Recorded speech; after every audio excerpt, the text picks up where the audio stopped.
ബോണ്ടിന്റെ സാധുത സുപ്രീംകോടതി നിശ്ചയിക്കുന്നതുവരെ ബോണ്ടിലൂടെ സംഭാവന വാങ്ങുന്നത് സ്റ്റേ ചെയ്യണമെന്ന ആവശ്യത്തിൽ സുപ്രീംകോടതി ഉത്തരവിന്ന്.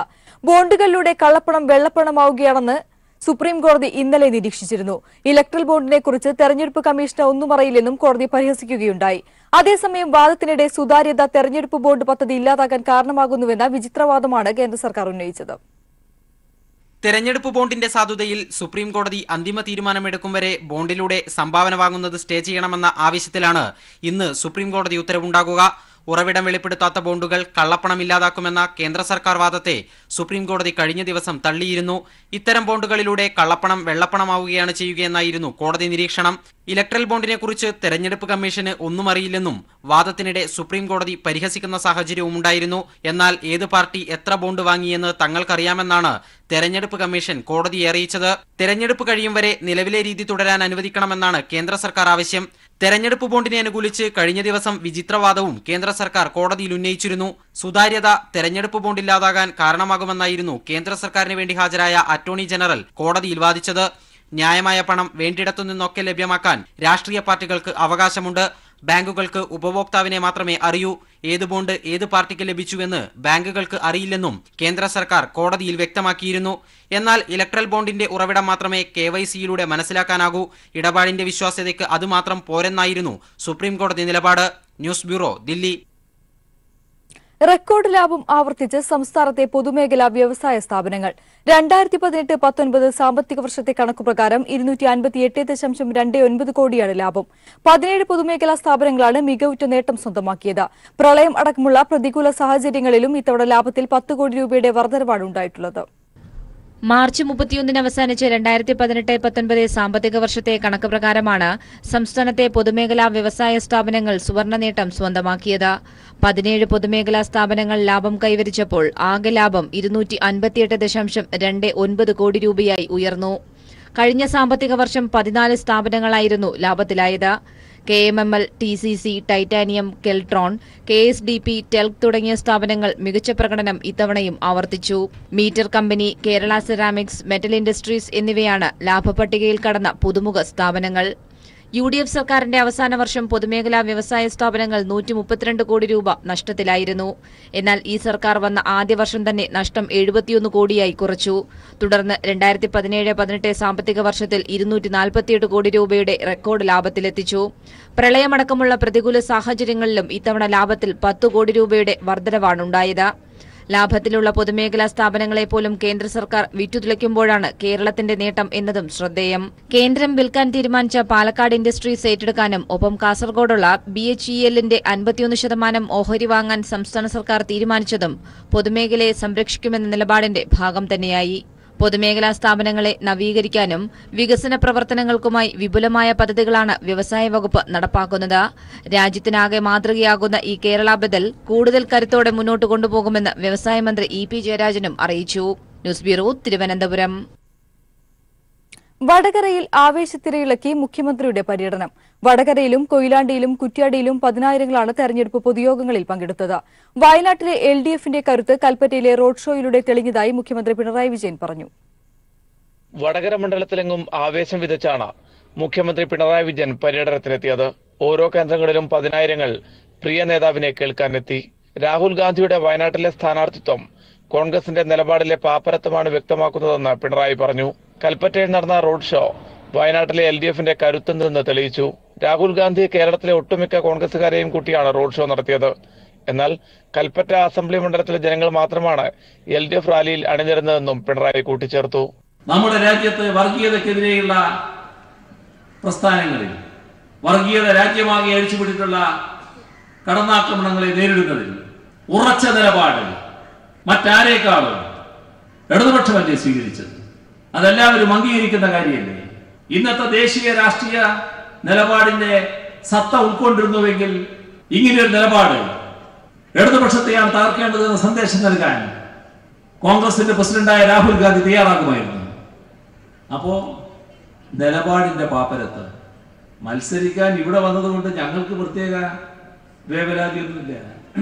ഇന്ന് കൽപ്പറ്റയിൽ കണ്ടു എന്താണ് LDFന്റെ കരുത്ത്. കേരളത്തിൽ വിവാദത്തിലൂടെ വികസനം മുടക്കാനാണ് പ്രതിപക്ഷ നേതാവ് ഉൾപ്പെടെയുള്ള കോൺഗ്രസ് നേതാക്കൾ ശ്രമിക്കുന്നത്. വിവാദം വിവാദത്തിന്റെ വഴിക്കും വികസനം വികസനത്തിന്റെ വഴിക്കും പോകുമെന്നും അദ്ദേഹം വ്യക്തമാക്കി. മന്ത്രി Kadannappally Ramachandran, CN Chandran, CK Nanu MLA, Manayath Chandran, P Mohanan, AN Shamseer MLA തുടങ്ങിയവരും സംബന്ധിച്ചു. News bureau, Kozhikode. കോൺഗ്രസിന് വർഗീയതയ്ക്ക് കൂട്ടുനിന്ന ചരിത്രമാണുള്ളതെന്ന് പ്രകാശ് കാരാട്ട. മതനിരപേക്ഷ ഐക്യം തകർക്കുന്ന നിലപാടാണ് രാഹുൽ ഗാന്ധിയുടെ വയനാട്ടിലെ സ്ഥാനാർത്ഥിത്വമെന്നും അദ്ദേഹം പറഞ്ഞു. കോഴിക്കോട്, വയനാട് മണ്ഡലങ്ങളിലെ തെരഞ്ഞെടുപ്പ് റാലികളിൽ സംസാരിക്കുകയായിരുന്നു അദ്ദേഹം. കേരളത്തിൽ നടക്കുന്ന പോരാട്ടം UDF-ഉം LDF-ഉം തമ്മിലാണ്. മതവർഗീയ ശക്തികൾക്കെതിരെ ഇടതു പാർട്ടികൾ പോരാടുമ്പോൾ മതവർഗീയ ശക്തികളെ പലപ്പോഴും കോൺഗ്രസ് കൂട്ടുപിടിക്കുന്നു. അവസരവാദപരമായ നിലപാടാണ് ഇക്കാര്യത്തിൽ അവർക്കുള്ളതെന്നും അദ്ദേഹം പറഞ്ഞു. From the history of the past that the Congress party is unreliable when it comes to a firm commitment to fight communalism. Time and again they have compromised with the communal forces. They have made opportunistic deals with the communal forces. കർണാടകത്തിലായിരുന്നു Rahul Gandhi മത്സരിക്കേണ്ടിയിരുന്നത്. എന്നാൽ അവർക്ക് രാഷ്ട്രീയ തീരുമാനങ്ങൾ പിഴയ്ക്കുകയാണെന്നും പ്രകാശ് കാരാട്ട് പറഞ്ഞു. Here is the Congress president. Here is the Congress party which says we are leading this battle against the BJP, and he has come here to fight the LDF and the left. This is the message which has been sent all around the country by this wrong turn he has taken from instead of Karnataka into Kerala in this Lok Sabha election. Mankavu, Olavanna റാലികളിലും Thiruvambady മണ്ഡലം തെരഞ്ഞെടുപ്പ് റാലിയിൽ മുക്കത്തും അദ്ദേഹം സംസാരിച്ചു. News bureau, Wayanad. Kasaragod മണ്ഡലം BJP സ്ഥാനാർത്ഥിയെ ഇരിണാവ് റോഡിൽ ആക്രമിച്ചെന്ന കള്ളക്കഥ പൊളിച്ച് CCTV ദൃശ്യങ്ങൾ. സ്ഥലത്തെ CCTV ദൃശ്യങ്ങളിൽ ആക്രമണം നടന്നതിന്റെ സൂചനയില്ല. സ്ഥാനാർത്ഥി രവീശ തന്ത്രിക്കുണ്ടർ ഹസ്തദാനത്തിന് ശ്രമിച്ചപ്പോൾ ചില യുവാക്കൾ വിസമ്മതിച്ചത് മാത്രമാണ് CCTV ദൃശ്യങ്ങളിലുള്ളത്. CCTV ദൃശ്യങ്ങൾ പുറത്തുവന്നതോടെ വ്യാജപരാതിയിൽ യുവാക്കൾക്കെതിരെ കേസെടുത്ത പോലീസും വെട്ടിലായിരിക്കുകയാണ്. കഴിഞ്ഞ ചൊവ്വാഴ്ച ഇരിണാവ് റോഡിൽ വോട്ടഭ്യർത്ഥിച്ചെത്തിയ BJP സ്ഥാനാർത്ഥി രവീശ തന്ത്രി കുണ്ടാറിനെ CPIM പ്രവർത്തകർ ആക്രമിച്ചു എന്നായിരുന്നു വ്യാജ പ്രചരണം. സ്ഥാനാർത്ഥിയുടെ പരാതിയിൽ 3 യുവാക്കൾക്കെതിരെ പോലീസ് കേസെടുക്കുകയും ചെയ്തു. എന്നാൽ അക്രമ സംഭവം നടന്നു എന്ന് പറയുന്ന പ്രദേശത്തെ CCTVയിൽ നിന്നുള്ള ദൃശ്യങ്ങൾ പരിശോധിച്ചപ്പോഴാണ് BJPയുടെ പ്രചരണം പച്ചക്കള്ളമാണ് എന്ന് തെളിഞ്ഞത്. ദൃശ്യങ്ങളിൽ അക്രമത്തിന്റെ ഒരു സൂചന പോലും ഇല്ല. ചില യുവാക്കൾ BJP സ്ഥാനാർത്ഥിക്ക് ഹസ്തദാനം നൽകാൻ വിസമ്മതിക്കുന്നത് മാത്രമാണ് ദൃശ്യങ്ങളിലുള്ളത്. യുവാക്കൾ കൈകൊടുക്കാൻ വിസമ്മതിച്ചതിന്റെ ജാള്യത മറക്കാനാണ് അക്രമകഥ മെനഞ്ഞത്. സ്ഥാനാർത്ഥിയെ ആക്രമിച്ചുവെന്നും ബൈക്കിടിച്ച് പരിക്കേൽപ്പിക്കാൻ ശ്രമിച്ചു എന്നുമായിരുന്നു പരാതി. CCTV ദൃശ്യങ്ങൾ പുറത്തു വന്നതോടെ പോലീസ് നടപടികൾക്കെതിരെയും പ്രതിഷേധം ശക്തമാണ്.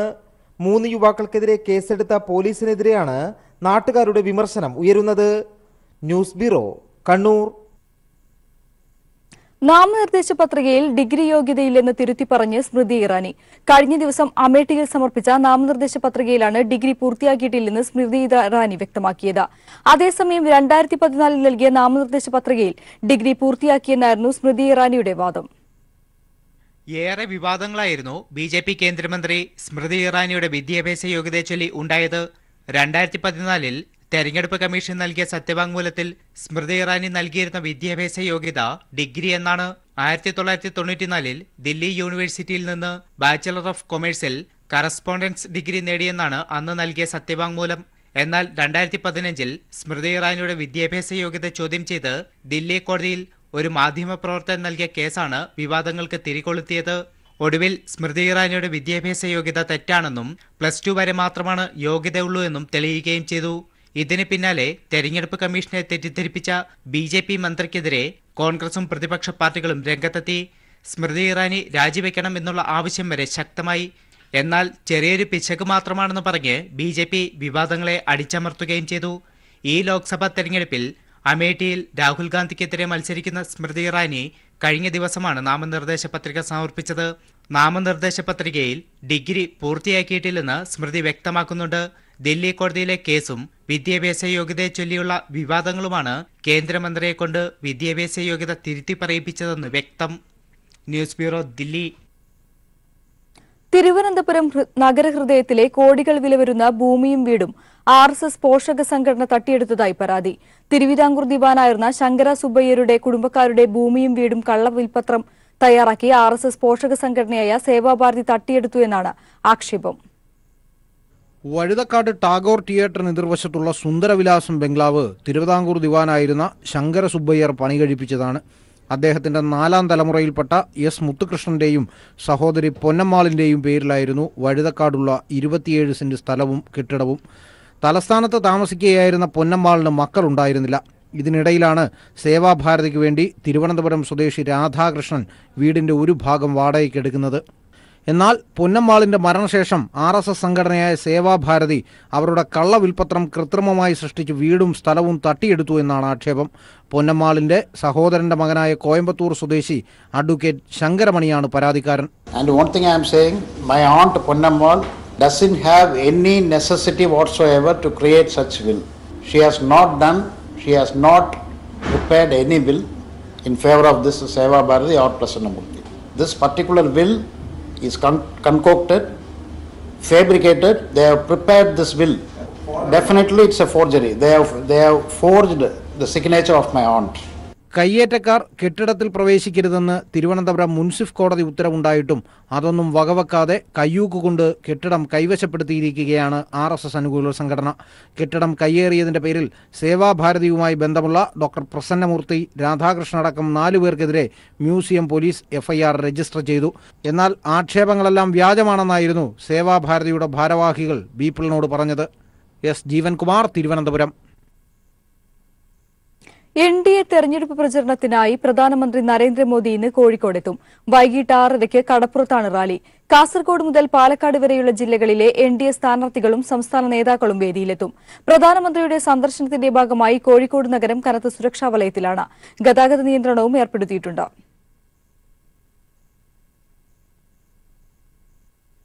കണ്ണൂരിലെ LDF സ്ഥാനാർത്ഥി ശ്രീമതി ടീച്ചറെ മണവാട്ടിയാക്കി ആനയിച്ച കണ്ണൂർ സിറ്റിയിലെ മൊഞ്ചത്തിമാർ ഒപ്പനയും ദഫ്മുട്ടും കോൽക്കളിയുമായാണ് കണ്ണൂർ സിറ്റി ശ്രീമതി ടീച്ചറെ സ്വീകരിച്ചത്. വോട്ട് തേടിയെത്തിയ ശ്രീമതി ടീച്ചർക്ക് ചരിത്രം ഉറങ്ങുന്ന പുരാതന പട്ടണം വീരോചിത വരവേൽപ്പാണ് നൽകിയത്.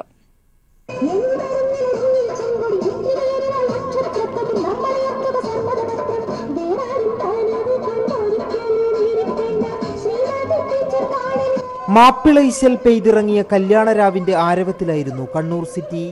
ഒപ്പനപ്പാട്ടിനൊപ്പം ചുവടുവച്ചാണ് സിറ്റിയിലെ മൊഞ്ചത്തികൾ ശ്രീമതി ടീച്ചറെ ആനയിച്ചത്. താളത്തിൽ കൈമുട്ടിപ്പാടി മണവാട്ടിയായി നാടിന്റെ വികസന നായിക.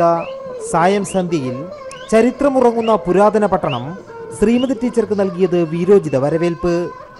കണ്ണൂർ സിറ്റിയെ ഇളക്കിമറിച്ച ഘോഷയാത്ര.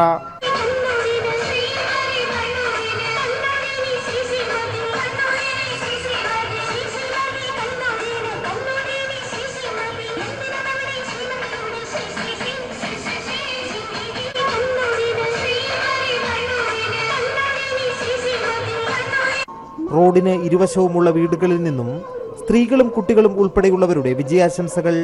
മതസൗഹാർദ്ദത്തിന്റെയും സാഹോദര്യത്തിന്റെയും പാരമ്പര്യമുള്ള നാട് ഇടതുപക്ഷ വിജയത്തിനായി ഒത്തുചേർന്നത് മറ്റൊരു ചരിത്രമായി. കണ്ണൂരിൽ നിന്നും ക്യാമറമാൻ ജയൻ കല്യാശ്ശേരിക്കൊപ്പം M. സന്തോഷ്.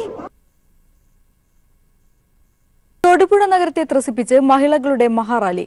ഇടുക്കിയിലെ LDF സ്ഥാനാർത്ഥി അഡ്വക്കേറ്റ് ജോയ്സ് ജോർജിന് വോട്ട് അഭ്യർത്ഥിച്ച് നടന്ന റാലിയിൽ പ്രായഭേദമന്യേ നിരവധി പേർ പങ്കെടുത്തു.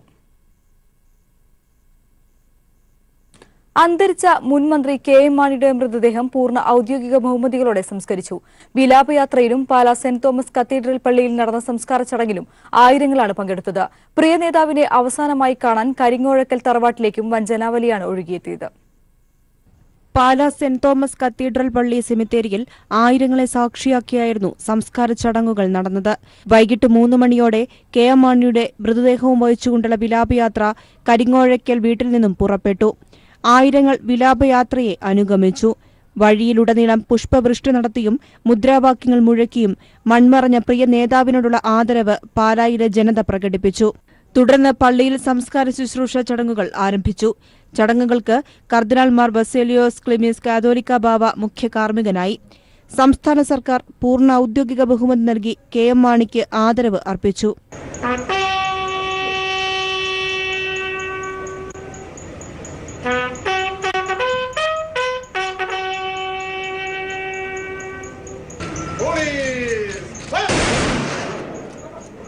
തുടർന്ന് കുടുംബാംഗങ്ങളും രാഷ്ട്രീയത്തിലെ സഹപ്രവർത്തകരും ചേർന്ന് അന്ത്യചുംബനം നൽകി അദ്ദേഹത്തെ യാത്രയാക്കി. ഒടുവിൽ സെമിത്തേരിയിലെ കുടുംബ കല്ലറയിലേക്ക്. പാലാക്കാരുടെ സ്നേഹനിധിയായ മാണിസാർ അങ്ങനെ ചരിത്രത്തിലേക്ക് മറഞ്ഞു. News bureau, Kottayam. കേന്ദ്ര നയങ്ങൾ തകർത്ത കാർഷിക മേഖലയിലെ പ്രശ്നങ്ങൾ ഉയർത്തി ഇന്ന് വയനാട്ടിൽ കർഷക പാർലമെന്റ്. LDF കർഷക സംഘടനകളുടെ നേതൃത്വത്തിലാണ് പരിപാടി സംഘടിപ്പിക്കുന്നത്. വൈകിട്ട് 5-ന് പുൽപ്പള്ളി ടൗൺ കർഷക റാലിയും പൊതുസമ്മേളനവും സംഘടിപ്പിക്കും. കാർഷിക മേഖലയിലെ തിരിച്ചടികളും ആസിയാൻ കരാർ സൃഷ്ടിച്ച പ്രതിസന്ധിയും കർഷക ആത്മഹത്യകളും ചർച്ചയാക്കുകയാണ് LDF. ഇതിനകം ഈ വിഷയമുയർത്തി പ്രചാരണ പരിപാടികളും LDF ആരംഭിച്ചു കഴിഞ്ഞു. 1991-ൽ കോൺഗ്രസ് സർക്കാർ നടപ്പാക്കിയ നവലിബറൽ നയങ്ങളാണ് വയനാട്ടിലെ കർഷകരുടെ തകർച്ചയ്ക്ക് ഇടയാക്കിയത്. ജില്ലയിൽ 1995-2007 കാലയളവിൽ ഔദ്യോഗിക കണക്കുകൾ പ്രകാരം 965 കർഷകർ ജീവനൊടുക്കി. കാപ്പിക്കും കുരുമുളകിനും ചുങ്കം കുറച്ച് ഇറക്കുമതി ചെയ്യാൻ കുത്തകകൾക്ക് അനുവാദം നൽകിയ ഉദാരവൽക്കരണ നടപടികളെ തുടർന്നായിരുന്നു ആത്മഹത്യകൾ. മോദി ഭരണത്തിലും കർഷക ആത്മഹത്യകൾ വർദ്ധിച്ചു. ഇതെല്ലാം കാർഷിക മേഖലയായ വയനാട്ടിൽ ഉയർത്തിക്കാട്ടാനാണ് LDF തീരുമാനം. ഇതിന്റെ ഭാഗമായാണ് കർഷക പാർലമെന്റും റാലിയും പുൽപ്പള്ളിയിൽ സംഘടിപ്പിക്കുന്നത്. കോൺഗ്രസിന്റെ പ്രകടന പത്രികയിൽ MS സ്വാമിനാഥൻ കമ്മീഷന്റെ റിപ്പോർട്ടിൽ പറയുന്ന ഈ 50% അധികം MSP കൊടുക്കുമെന്ന് പറയുന്നത് ഉൾപ്പെടുത്താൻ വേണ്ടി പോലും തയ്യാറാവാതെ വഞ്ചന കാണിച്ചിരിക്കുകയാണ്. ആ രൂപത്തിൽ തുടർച്ചയായ വഞ്ചനയാണ് കർഷകരോട് കോൺഗ്രസ് കാണിക്കുന്നത്. അങ്ങനെ കാണിക്കുന്ന കോൺഗ്രസ് പാർട്ടിയുടെ അഖിലേന്ത്യാ അധ്യക്ഷൻ ഇവിടെ മത്സരിക്കുമ്പോൾ ആസിയാൻ കരാർ കൊണ്ടുവന്ന് ഈ കേരളത്തിലാകെ ഏതാണ്ട് 11,000 കോടി രൂപയുടെ നഷ്ടമാണ് റബ്ബർ കർഷകർ നേരിട്ടുകൊണ്ടിരിക്കുന്നത്. ഇതിൻ്റെ ഉത്തരവാദിത്വം കോൺഗ്രസിനാണ്. ആസിയാൻ കരാർ പിൻവലിക്കാൻ തയ്യാറാണോ എന്ന് രാഹുൽ ഗാന്ധി മറുപടി പറയേണ്ടതുണ്ട്. രാജ്യത്ത് ഐതിഹാസിക കർഷക സമരങ്ങൾക്ക് നേതൃത്വം നൽകിയ ആൾ ഇന്ത്യ കിസാൻ സഭ പ്രസിഡന്റ് അശോക് ദാവളെ, പ്രശസ്ത മാധ്യമപ്രവർത്തകൻ P. Sainath, P. Krishnaprasad, Viju Krishnan, CK Janu തുടങ്ങിയവർ കർഷക പാർലമെന്റിൽ പങ്കെടുക്കും. News bureau, Wayanad. റഫേലിൽ പുതിയ വിവാദം.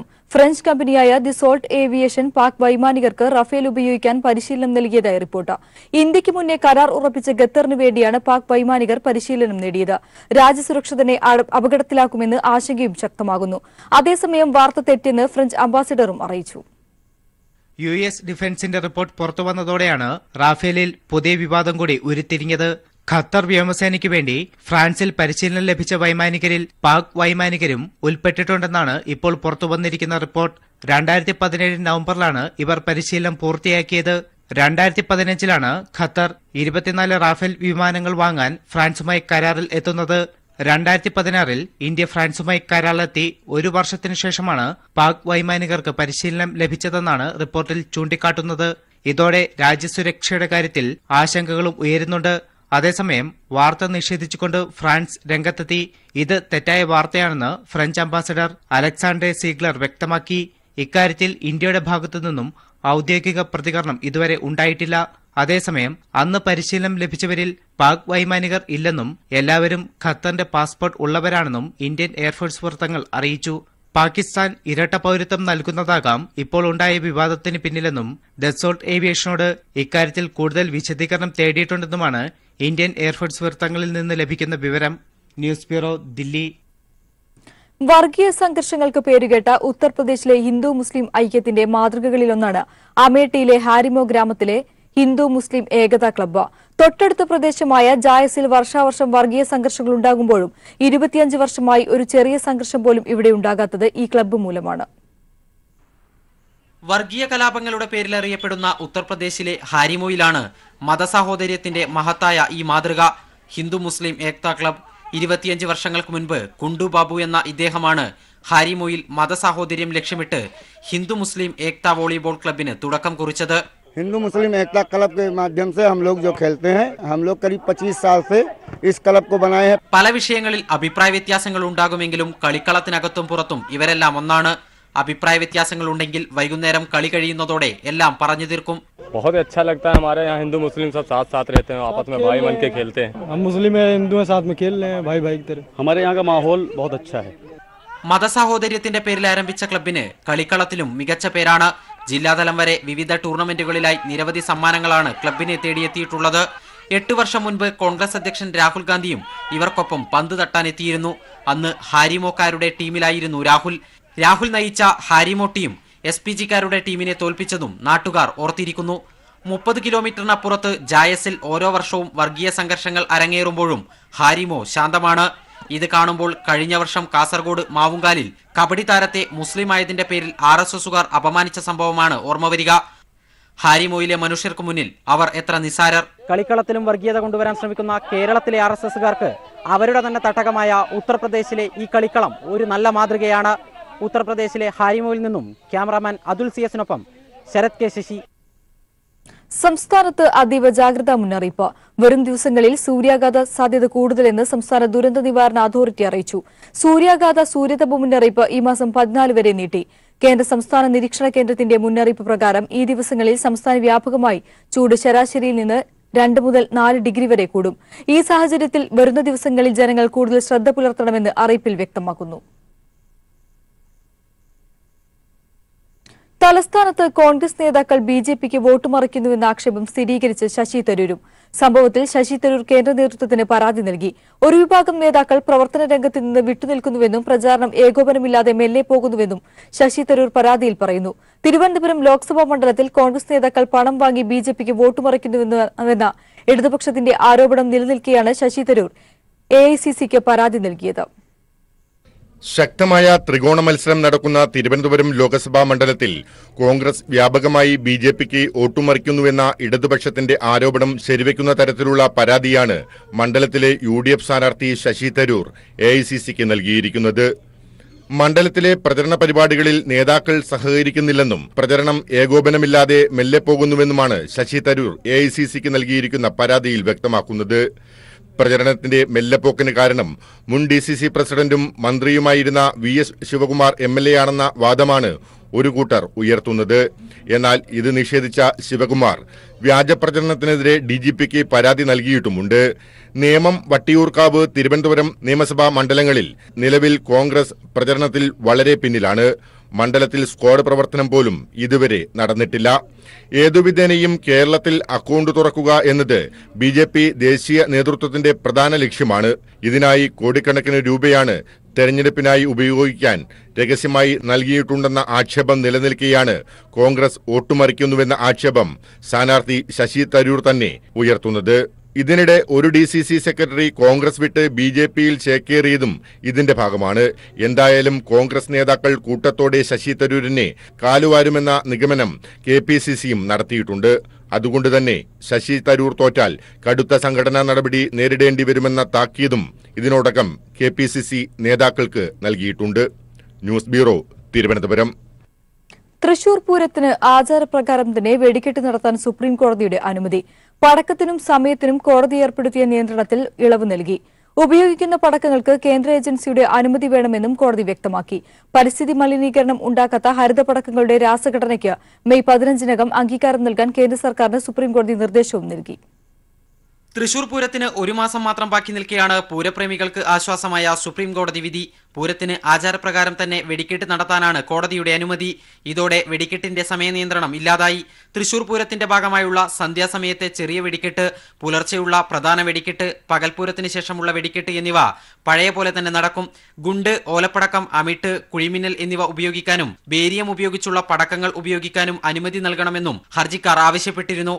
എന്നാൽ ഉപയോഗിക്കുന്ന പടക്കങ്ങൾക്ക് കേന്ദ്ര ഏജൻസിയായ പെസോയുടെ അനുമതി വേണമെന്ന് കോടതി വ്യക്തമാക്കി. 2018 ഒക്ടോബറിൽ അർജുൻ ഗോപാൽ കേസിൽ സുപ്രീം കോടതി പുറപ്പെടുവിച്ച പടക്ക നിയന്ത്രണ ഉത്തരവിൽ ഇളവുകൾ ആവശ്യപ്പെട്ട് തിരുവമ്പാടി, പാറമേക്കാവ് ദേവസ്വങ്ങളാണ് സുപ്രീം കോടതിയെ സമീപിച്ചത്. വെടിക്കെട്ടിന് ഇളവുകൾ നൽകാമെന്ന് കേന്ദ്ര സംസ്ഥാന സർക്കാരുകളും സുപ്രീം കോടതിയിൽ നിലപാടെടുത്തു. Justice SA Bobde, justice Indira Banerjee, justice Shantana Goudar എന്നിവരടങ്ങിയ ബെഞ്ചിന്റേതാണ് വിധി. News bureau, Delhi. വേനൽ ചൂട് രൂക്ഷമായതോടെ കേരളത്തിൽ എയർ കണ്ടീഷണറുകളുടെ വിൽപ്പനയിൽ വൻ കുതിച്ചുചാട്ടം. ദിനംപ്രതി വിറ്റഴിക്കുന്ന AC-കളുടെ എണ്ണത്തിൽ വൻ വർധനമാണ് രേഖപ്പെടുത്തുന്നത്. ജനുവരി മുതൽ ഏപ്രിൽ വരെയുള്ള കാലയളവിൽ നന്ദിലത്ത് ജിമാർട്ട് ഗ്രൂപ്പ് മാത്രം ദിനംപ്രതി 1000-ലധികം AC-കളാണ് വിൽപ്പന നടത്തുന്നതെന്നും ഇതിൽ 70% ഇൻവെർട്ടർ AC-കളാണെന്നും ഗോപു നന്ദിലത്ത് ഗ്രൂപ്പ് ചെയർമാൻ ഗോപു നന്ദിലത്ത് പറഞ്ഞു.